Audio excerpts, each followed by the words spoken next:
हम एक हैं। सात भाई अपनी सगी बहन को मारकर उसके मांस को खा जाते हैं। एक ही मां के पेट से जन्म लेने वाले उन वैशी दरिंदों का हृदय जरा सा भी विचलित नहीं हुआ जब उन्होंने अपनी सगी बहन का कत्ल किया और उसके मांस को भुनकर खा गए। कहानी की शुरुआत होती है एक छोटे से भारतीय गांव से। उसी गांव में एक परिवार मंगलू का भी था, जिसमें 7 भाई और एक बहन रहती थी। कातक नाम की बीमारी के चलते उनके माँ बाप जल्दी ही ईश्वर को प्यारे हो गए। मंगलू ही अब उन सब में बड़ा था जिसकी घर में चलती थी। समय गुजरा और वह सब जवान हो गए। माता पिता के जल्दी गुजर जाने के कारण उन सब ने शुरुआती कठिनाइयों के बाद बिना माँ बाप के रहना और अच्छे से गुजर बसर करना सीख लिया था। वे सभी भाई बहन आपस में बड़े प्यार से मिलजुल कर रहते थे। 7 भाई जंगल में शिकार आदि के लिए जाते और आजीविका के लिए लकड़ियों आदि के साथ साथ जंगली जानवरों का शिकार करके उन्हें अपना आहार बना लेते। उनकी बहन भी बड़े चाव के साथ अपने भाइयों द्वारा जंगल से लाए गए जंगली जानवरों को पकाकर तैयार कर देती, जिसे सब मिलजुल कर इकट्ठे बैठकर ग्रहण करते और बड़ी तृप्ति अनुभव करते। सब कुछ बहुत अच्छा चल रहा था, पर फिर एक दिन वो घटना हुई जिसने उन भाइयों के अंदर छिपे दरिंदे को बाहर ला खड़ा किया। बात उस दिन की है जब 7 भाई शिकार के लिए जंगल गए हुए थे और घर में उनकी बहन उनके लिए भोजन आदि बना रही थी। ध्यान न होने के कारण कमली की एक उंगली में उस धारदार चाकू से कट लग गया, जिससे वह हरा साग काट रही थी। जब तक वह बेचारी खून को बहने से रोक पाती, तब तक उसका काफी सारा खून उस हरे साग के ऊपर बह चुका था। जैसे तैसे उसने एक कपड़ा अपनी उंगली पर बांध लिया और सोचा कि वह अपने भाइयों के आगे इसका जिक्र नहीं करेगी, अन्यथा वह व्यर्थ ही चिंता करेंगे। इसी उधेड़-बुन में उसने खून से सने उस हरे साग को ज्यों का त्यों उठाया और पकाकर सब्जी तैयार कर दी। कुछ ही देर बाद जब उसके 7 भाई जंगल से लौटे तो उसने आम दिनों की ही तरह अपने भाइयों को खाने को खाया तो वह खुद भी बड़ा ही स्वादिष्ट बैठ गई। आज एक बड़ी ही अजीब जंगली जानवरों और पक्षियों भाइयों ने शिकार कर उन्हें पकाकर खाया था, पर ऐसा स्वाद उन्हें कभी नहीं आया था। आज के भोजन में कुछ तो अलग था, जिसके कारण 7 भाई अपनी उंगलियों तक को चाट गए और अपनी बहन द्वारा बनाए गए उस भोजन की तारीफ करते नहीं थक रहे थे। अपने बनाए भोजन की इतनी तारीफ सुन उनकी बहन कमली को भी बड़ी खुशी हुई। दिन भर की दौड़ धूप से थके मांधे 7 भाई बिस्तर पर पड़ते ही नींद के आगोश में समा गए। अगली सुबह हुई और जब वह बाहर जाने से पहले फिर से भोजन ग्रहण करने के लिए बैठे तो एक बार फिर से उन्होंने रात में खाए उस साग की चर्चा छेड़ दी। सबसे बड़े वाला भाई बोला, बहना, कल तुमने जो साग बनाया था उसकी तो बात ही कुछ और थी। तभी दूसरा भाई भी बोल पड़ा, हाँ बहना, ऐसा स्वादिष्ट साग, ऐसा भोजन तो हमने अपने समस्त जीवन में कभी नहीं खाया।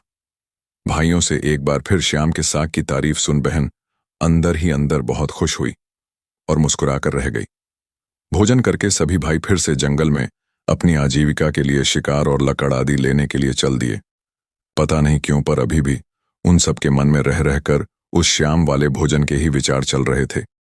आखिरकार 7 भाइयों ने अपने विचार एक दूसरे के आगे प्रकट किए और सलाह मशवरा किया कि आज घर जाकर सर्वप्रथम बहन से कल वाले स्वादिष्ट साग का राज पूछेंगे कि आखिर उसमें ऐसा क्या था जिससे उसके स्वाद को हम अब तक भूल नहीं पा रहे। शाम होने पर जब 7 भाई घर लौटे तो दोबारा अपनी बहन की कुशलता और उसके द्वारा बनाए गए उस स्वादिष्ट साग का जिक्र छेड़ दिया और बोले, बहना बताओ ना, कल वाले साग में तुमने ऐसा क्या मिलाया था कि हम उसके स्वाद को भूल ही नहीं पा रहे। भाइयों की बात सुन उसके मन में हलचल मच गई कि वो उनके आगे जो कुछ हुआ उसे बताए या छुपाए। वो नहीं चाहती थी कि उसके भाइयों को सच्चाई का पता लगे और वो उसकी उंगली कटने से दुखी हो। पर जब उसके बड़े भाई मंगलू ने अपनी कसम देते हुए बताने की जिद की, तब बार बार पूछे जाने और कसम देने पर ना चाहते हुए भी बहन को उन्हें बताना ही पड़ा कि कल उसने साग में ऐसा कुछ भी खास नहीं मिलाया था। बस साग काटते समय उसकी उंगली कट लग गया था, जिससे उसका काफी खून उस साग पर भी बह गया था। चिंता और उधेड़-बुन के चलते उसे ध्यान नहीं रहा और उसने बिना उस साग को साफ किए ज्यों का त्यों पका दिया। अपनी बहन की यह बात सुन उसके 6 भाइयों के अंदर का दरिंदा जाग उठा। उन्होंने सोचा, जब हमारी बहन के खून की कुछ बूंदें मिल जाने मात्र से साग इतना स्वादिष्ट बन गया, तो इसका मांस कितना स्वादिष्ट होगा। इन्हीं विचारों के साथ वह सब रात के खाने आदि से निवृत्त होकर सोने चले गए। सुबह होने पर हमेशा की तरह भोजन आदि के बाद वह जंगल चले गए। पर आज उन सब के मन में अलग ही उथल पुथल मची हुई थी। अंततः उनमें से एक भाई अपने मन की बात जुबान पर ले ही आया और बोला, भाइयों, जब हमारी बहन के खून की चंद बूंदे साग पर गिरने से वो इतना स्वादिष्ट हो गया, तो सोचो हमारी बहन का मांस कितना स्वादिष्ट होगा। उसकी बात सुन उनमें से 5 के साथ साथ बड़े भाई मंगलू ने भी हाँ में हाँ मिलाई। बोले, तुमने तो बिल्कुल हमारे मन की बात जुबान पर ला दी। हम सब भी तो कब से यही सोचे जा रहे थे। उन 7 में से सबसे छोटे वाले भाई को अपने अन्य 6 भाइयों की बात बहुत बुरी लग रही थी। उसे यह सोच सच कर उनसे घृणा हो रही थी कि वे सब यह कैसी कैसी बातें कर रहे हैं। पर वह अकेला और सबसे छोटा होने के कारण कुछ न बोला और अपने क्रोध को पी गया। अत्यधिक चर्चा के बाद 6 भाई इस निर्णय पर पहुंचे कि वह अपनी बहन का कत्ल कर उसके मांस को पकाकर खाएंगे। उन्होंने योजना बनाई कि वह अपनी बहन को बहाने से जंगल की ओर ले आएंगे और तीरों से उस पर प्रहार कर उसकी हत्या कर देंगे और आराम से उसके मांस को पकाकर खाएंगे। सबसे छोटे वाले भाई ने जब अपने बाकी बड़े भाइयों के मुख से यह बात सुनी, तो उसका हृदय तिलमिला उठा। वो कैसे भी करके अपनी बहन को अपने ही दरिंदे बन चुके भाइयों से बचाना चाहता था। पर 6 एक तरफ थे और वो अकेला एक तरफ उसमें खुलकर विरोध करने की भी हिम्मत नहीं थी, क्योंकि जो दरिंदे भाई अपनी सगी बहन को मारकर उसे खाने का घिनौना षड्यंत्र बना सकते हैं, वह भला उसकी क्या ही मानेंगे। उल्टा उसी के जान पर बनाई तो वह क्या करेगा। यही सोचकर वह अपने बड़े भाइयों के आगे कुछ न कह सका। योजना अनुसार अगले दिन उन सब में बड़े वाले भाई मंगलू ने अपनी बहन से बड़े ही प्यार से कहा, बहना, तुम कितनी बड़ी हो गई हो। दिन भर की व्यस्तता के कारण मुझे यह भी ध्यान नहीं रहा कि अब कोई अच्छा सा लड़का देखकर तुम्हारी शादी कर देनी चाहिए। बस कल ही मुझे स्मरण हुआ तो मैंने तुम्हारे लिए फला फला गांव में एक बड़ा ही सुंदर नवयुवक देखा है। आज उसी को देखने के लिए हम सब उनके गांव जाएंगे। अब क्योंकि जीवन तो तुम्हें ही गुजारना है उसके साथ, तो क्यों ना तुम भी हमारे साथ चलो और उस लड़के के साथ साथ उनके घर आदि को भी देख लेना। अपने बड़े भाई के मुख से अपने विवाह की बात सुन कमली शर्मा गई। आखिर थी तो वह भी एक युवा स्त्री ही।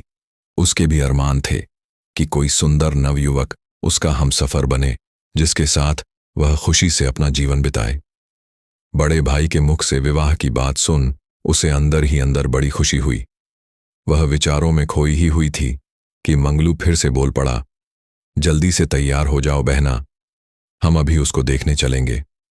कुछ देर बाद 7 भाई अपनी बहन के साथ घर से निकल पड़ते हैं।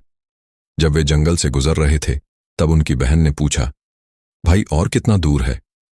मंगलू ने एक ऊंचे टीले की तरफ इशारा करते हुए अपनी बहन से कहा, बहन, तुम उस टीले के ऊपर चढ़ जाओ, वहां से तुम्हारी होने वाली ससुराल का गांव साफ दिखलाई पड़ता है। अपने भाइयों के इरादों से बिल्कुल बेखबर कमली को जैसा कहा उसने वैसा ही किया।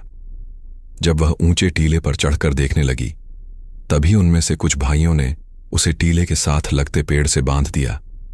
यह देख उसकी बहन का हृदय विचलित होने लगा। वह घबराती हुई बोली, भाई, यह तुम क्या कर रहे हो? तुम मुझे बांध क्यों रहे हो?